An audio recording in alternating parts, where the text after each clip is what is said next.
김종성 위원님 질의해 주시기 바랍니다. 예, 후보자님 수고하십니다. 저는 이제 이번 청문회를 치르면서 그리고 동료 의원들의 질의를 보면서 참 비극적이다라는 생각을 했습니다. 바로 이제 계속해서 제기되는 따님의 문제가 좀 그렇습니다. 흔히 대한민국 입시를 지옥이라고 표현합니다. 해외의 대학들은 사실 입학보다 이 졸업이 어려운 경우가 많습니다. 하지만 대한민국의 교육은 입시에 모든 것을 매몰시키는 교육이지 않나 생각되고요. 그러다 보니까 그 입시 과정에서도 또 학생도 부모도 이 입시라는 지옥에서 큰 희생을 강요받는 게 지금의 입시 분명한 제도 문제라고 생각됩니다. 사실 본 의원이 볼 때 후보자 따님의 입시 문제는 큰 잘못이 없다고 보여집니다. 입시 전형에 맞추어서 지원을 했고 해당 대학교가 뽑았습니다. 부모님이 뽑는 게 아닙니다. 그걸로 끝난 일입니다, 사실은. 그리고 이렇게 성적표까지 만천하에 공개하면서 검증할 일이 있는지 참 개탄스럽습니다. 문제가 있다면은 이 제도를 만드는 교육부와 국회가 고민해야 되지 않을까 생각됩니다. 또 한 가지, 전 지금 후보자도 후보자지만 따님이 좀 걱정입니다. 앞서 다른 의원님이 본인의 자녀를 말씀하셨지만은 저도 아까 의사진행 발언 때 얘기했지만은 자녀가 있습니다. 또라이 딸과 아들이 있습니다. 우리 여성가족위원회가 이번 인사청문회를 치르면서 후보자 딸의 가장 민감한 개인정보일 수 있는 고등학교 전체 성적표를 공개하고 있습니다. 또 일부 동료 의원님들은 구체적인 등급까지 또 얘기하고 있습니다. 성평등과 가족을 먼저 생각해야 하는 위원회인 여성가족위원회가 이런 일이 있어서는 안 되지 않나 생각되고요. 한 개인도 그리고 한 가족도 이렇게 지키지 못한다면 과연 우리 위원회가 이렇게 존재해야 되는지 이 존재하는 이유를 모르겠습니다. 질의를 드리겠습니다. 우선 후보자의 따님 저서 미명문고 굿바이 나는 한국으로 간다. 이 책 아시죠? 네, 알고 있습니다. 예. 제가 봤을 때 오늘 이 책이 많이 안 팔렸다는데 오늘 기점으로 해서 베스트셀러가 되지 않을까 생각됩니다. 저는 본 의원은 중학교 때 사실은 그림과 글씨를 한 8권을 쓴 적이 있습니다. 이 수업 시간에도 그림을 그려가지고 글을 쓰다 보니까 많이 혼났어요. 집에서는 더욱더 혼나기도 많이 했습니다. 근데 운동을 잘해가지고 학교에서는 운동을 하라고 강요를 해서 어쩔 수 없이 수업도 빼먹고 운동을 할 수밖에 없다 보니까 이 생긴 건 이래도 문학소년이 포기해야 될 수밖에 없는 그런 상황에 왔었기 때문에 고등학교 때 이런 책 충분히 쓸 수 있다고 생각합니다. 그리고 아까 후보자께서 답변을 일기 쓰듯이 모은 걸 가지고 책을 집필하였다고 후보자께서 말씀하셨는데 맞습니까? 네, 맞습니다. 예, 제가 초고를 잠깐 몇 개만 불러드리겠습니다.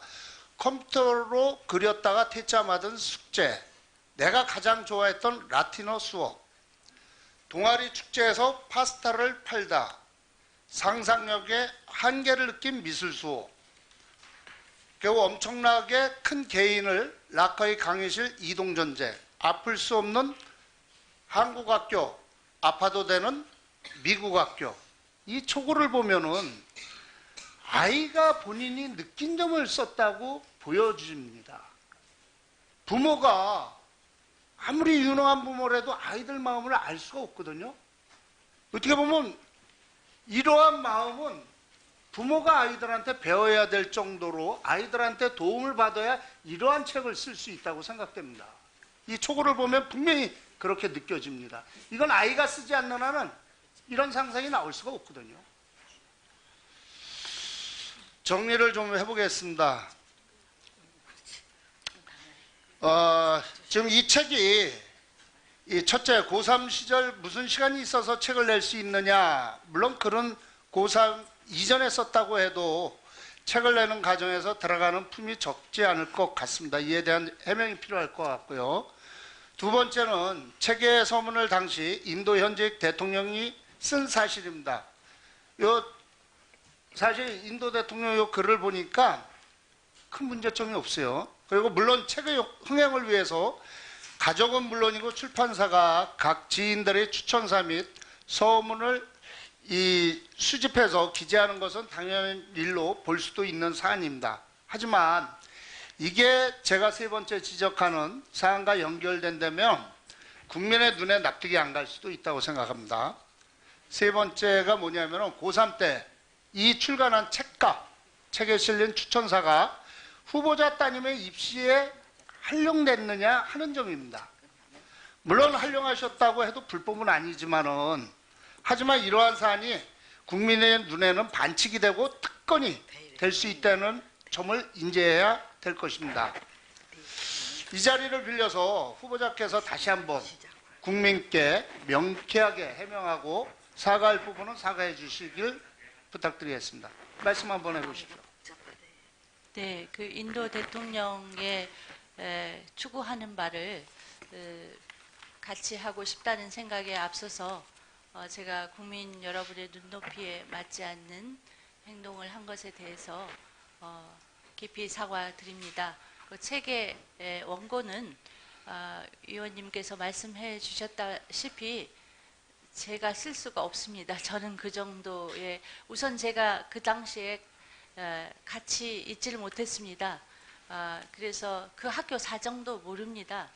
방학 때 잠깐 갔을 뿐이지 그 학교의 구체적인 내용을 모릅니다. 그래서 그 책을 본인은 그 기억의 기록 또 1학년 때 학생들이 너무 유학을 가고 싶어 하는데 현지에서 만난 유학 낙오자 이런 것을 보고 이런 거를 기록해야겠다라고 생각해서 썼는데 이것이 출판이 되고 많은 분들에게 위화감을 조성하게 된 것도 역시 숭고하게 생각합니다. 결과적으로 저희 그 입시 시스템을 너무 복잡해서 제가 입시 시스템을 보시면 1단계에는 외국어 실력 2개를 내게 되어 있습니다. 그리고 다른 많은 부분은 외국어 고등학교가 아니면 외국어 주 58시간을 들은 학생, 또 외국에서 고등학교를 재학 중인 학생, 이 3개의 이 조건이 응시 자격입니다. 그래서 저희 딸은 외국어 성적, 탭스와 JLPT 성적을 가지고 접근을 했는데 그 성적마저 일본 유학의 결과다. 미국 유학의 결과라고 말씀을 하시면 제가 뭐라 드릴 말씀이 없고 또 전형 중에 가장 어려운 고난도의 그거는 면접 논술이었습니다. 당시 본고사 폐지여서 그 논술을 면접으로 대행하는 방식으로 지문을 주고 또 하려고 했기 때문에 혹시 본인이 자랑스러워서 나는 이런 책을 썼다라고 할 수는 있습니다. 그러나 그것이 대학 입시를 결정할 만큼 우리나라 대학이 허술하다고 생각하지는 않습니다. 네, 수고하셨습니다. 다음은 드디어 우리 김성원 위원님 질의